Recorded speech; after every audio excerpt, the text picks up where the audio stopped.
Here's your wrestling news for July 2nd, 2021. And your headlines for today include: Vince McMahon brought heavy hitters with him on WWE Performance Center visit. WWE Performance Center wrestlers' shocking reaction during and after Vince McMahon's visit. WWE HQ employees were reportedly let go today. Is WWE done releasing talent for 2021, or are there more on the way? WWE introduces 3 new international recruits. Sad news as the Patriot Del Wilkes passes away. Why Triple H reached out to Jon Moxley. WWE wrestler was told they wouldn't hire him because he's short and white. Why Roman Reigns wants to pass the torch to Drew McIntyre.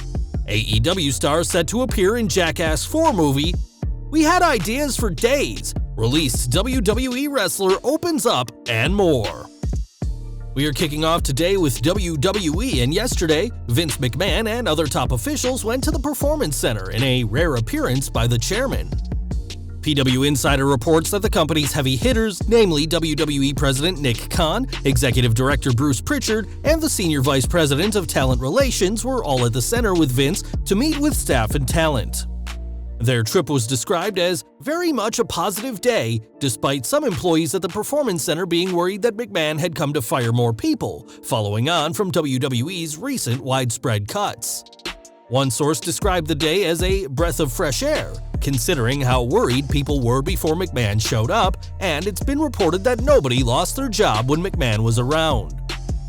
WWE's Performance Center has been extra busy lately as main roster talent and NXT superstars have been training there this week, all part of the company's plan for everyone to be in peak condition ahead of the return of fans on July 16th. It's also reported that there was a major scouting effort as the company looks to replenish the Raw and SmackDown rosters. WWE's Performance Center is run by Matt Bloom, with Shawn Michaels taking on a major role in the past year, and we'll have to see which superstars the veterans lose to McMahon's main roster later this year. For the past year, WWE has been cutting employees from both their talent roster and those working behind the scenes, and this week, even more names were cut from the company. That's according to PW Insider, who reported that several employees were let go yesterday from WWE's headquarters in Stamford, Connecticut. There's no word on how many people were fired or who has left specifically, but we can report that some of the releases came from WWE's marketing department. These cuts are the latest by Nick Khan, nicknamed the Terminator, who is overseeing a complete corporate restructure, merging multiple divisions into one department. We're sure these won't be the last people let go as part of Khan's plans, as the company's constant desire to cut the budget is costing a lot of people their jobs. WWE has a lot of people working for the company despite the cuts in recent months, with one seeing 60 staff members axed at the same time as part of Khan's plan to merge multiple departments into one division led by Kevin Dunn. Superstars with multi-million-dollar deals like Braun Strowman and Lana have also been cut, and fans will just have to get used to these kind of mass releases. According to Andrew Zarian of the Mat Men Pro Wrestling podcast, there's a belief in WWE that even more firings are needed, and these sort of widespread releases will be more common heading into what's being called a new era for the company. Saying these cuts are needed at a time when WWE has never been more profitable is interesting to say the least, but WWE doesn't plan on stopping anytime soon. It's also interesting that WWE are releasing staff now, with the company just 2 weeks away from bringing back fans and going on tour again, and the company will have to return to normalcy with even fewer people on the payroll. WWE has been releasing a lot of people over the past year, and though more employees from their headquarters were cut this week, they've also hired 3 new stars. On social media and their website, WWE revealed the signing of 3 new talents from Asia who will begin training at the Performance Center soon. Standing at 6'2" and weighing 242 pounds, Fei Chang Wang stands out in the small group, and the Chinese recruit trained under Hatley Jackson and Alexander Otsuka. Sean Tan has also inked a deal with WWE, and the 25-year-old is a former Singapore Pro Wrestling Southeast Asia champion. Finally, Jay Yin has joined WWE's ranks and will begin training in Orlando soon. Yin placed second in the CrossFit China Open and competed in the Asia CrossFit Championship. WWE is obviously looking for younger, athletic superstars who will no doubt be cheaper than keeping some of their current superstars, and these three could soon be lighting up WWE NXT. We've got some sad news to report next as Del Wilkes, aka The Patriot, has died, aged 59. Alan Wright Adkins broke the sad news via Facebook of Wilkes' death, and at this time, no cause of death has been reported. Wilkes joined the WWF in 1997 as part of the Team Canada vs. USA feud led by then-heel WWF champion Bret the Hitman Hart. Before entering the ring, Wilkes was an All-American football player for the University of South Carolina, one of just 4 consensus All-American football stars in the history of the school. With his red, white, and blue mask and carrying Old Glory, the Patriot stood out at a time when the WWF was wanting to push away from these kind of gimmicks, and we're sending our condolences to the Wilkes family at this sad time. In 2019, Jon Moxley chose to leave WWE and has done incredibly well in the 2 years since departing. Since leaving, Moxley has competed for New Japan and AEW, being the latter promotion's second world champion, but he still has ties to WWE. Speaking on Oral Sessions, Renee Paquette discussed her husband's career with the Iconics and explained how WWE still has Moxley's best interests at heart. She said, "Even when Jon left, there were times when Hunter would pull me aside because Jon was injured coming back from New Japan, and Hunter kept checking in to make sure he was okay, and if we needed anything, they would have been able to help him in any capacity. It was nice to know the olive branch was still extended and it wasn't that heat-seeking thing that everybody thinks it is. We've all spent so much time together and nothing bad went down." Jon Moxley left WWE in 2019, and he's done phenomenally well since, but it's good to hear that Vince McMahon's promotion has been on hand to help him and his wife in the years since. Last week, Tony Nese was released by WWE, and there's a lot to his story in WWE, especially how he got a job there in the first place. Nese recently spoke to Fightful about his time in WWE, and in that interview said he was told before signing that WWE wouldn't be interested in him because he's, quote, short and white.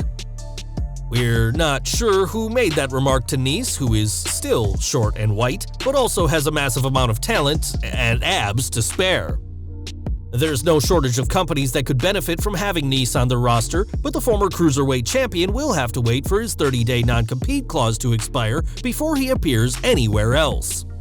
Since returning to WWE TV last year, Roman Reigns has been the #1 star of the company, holding the Universal title with an iron grip as head of the table. Speaking to Cheap Heat with Peter Rosenberg, Reigns was asked who he considers directly under him in WWE and revealed that he sees Raw's Drew McIntyre as #2 on WWE's roster. He explained, "I could say my favorite #2, Drew. He's my favorite #2, 3s, whatever you want to call them. We can rank them. It really don't matter. They're under me. How far under? Who really knows? Who really cares at this point? I mean, how strong of a #2 do you want to be at this point? And right now, my favorite is Drew McIntyre. So in a perfect world, if there was an opportunity to pass the torch to him, he's the one guy I think that has captivated my attention in that manner. But at the same time, he ain't there, and it's only because I'm still here and so solid with my foothold, my stronghold. So the flag is firmly planted in, so I can't even think about it now. But I mean, in order to, John Cena needed someone to come in so he could go on and do other things and take care of his body. I'll eventually need that. But there's just nobody at this point." 2020 was McIntyre's year as he won the Men's Rumble, the WWE title at WrestleMania, and carried the company in unprecedented times. We'll have to see what the future holds for both men, as Reigns is rumored to face John Cena and The Rock down the line, but the Tribal Chief is keeping an eye on Raw's Scottish powerhouse. AEW news now, and Darby Allin has impressed in the ring, and fans will soon see him on the big screen. SlashFilm.com reports that Allin will have a cameo appearance in the upcoming Jackass 4 alongside AEW celebrity wrestler Shaquille O'Neal, and fans will get to see what they get up to when the film releases on October 22nd. John Cena news next, and before marrying his wife Shay in 2020, the WWE superstar had a lengthy relationship with Nikki Bella, which ended in April 2018. Their engagement was called off when the pair disagreed about having kids, and Nikki didn't want John to regret becoming a father just to please her. Now though, Cena has had a change of heart as he told the Sun tabloid that now that he's older and wiser, he realizes that part of what makes life beautiful is becoming a parent. This is a huge change by Cena, who's expected to return to WWE very soon, and we'll have to see how his return to the company and rumored Universal title match at SummerSlam will be received. We're heading across the pond next as Kay Lee Ray's 649-day reign as NXT UK Women's Champion recently ended at the hands of Meiko Satomura, but the Scottish superstar has reason to celebrate. On Twitter, Ray revealed that she has married fellow wrestler Stevie Boy Xavier after the pair first got together in 2007. Xavier is a former two-time ICW champion as well as an ICW Triple Crown champion, and we're sending our congratulations to the happy couple at this time. Now, it was previously rumored that WWE had their eye on Madison Square Garden as one of the locations for their upcoming tour, and now that's been confirmed by the company themselves. In a statement, WWE confirmed that the September 10th SmackDown will air live from MSG and tickets will go on sale July 9th. WWE's last show in the Garden was a Boxing Day 2019 event, which saw Andrade capture the US Championship from Rey Mysterio, and time will tell what's in store for the company's return to the world's most famous arena. And we're ending with the Bollywood Boys, who were cut from WWE last week, and now the brothers are breaking their silence on being fired. On the latest episode of Pro Wrestling for Life, host Sean X-Pac Waltman said that being released sucks, but he's excited to see where the two go from here, praising the pair for their hard work. Gurv Shiri, formerly Sunil Singh, said they're excited too, and added that they both received the call of their release just as they were pulling up to training on one of their few days off from the company. Harv, aka Samir, said they had no regrets, as they were always pitching ideas to the company, and that they're confident they'll get booked when the time is right. Due to having main roster contracts, the brothers will have to wait 90 days before they can work again, but with Mick Foley, Randy Orton, and now X-Pac all having praise for them, we imagine work won't be hard for the brothers to find. Well guys, that's our news for today. Please share your comments below. Also hit the like button, subscribe to our channel, and hit the bell icon to receive all notifications. And as always, thanks for watching.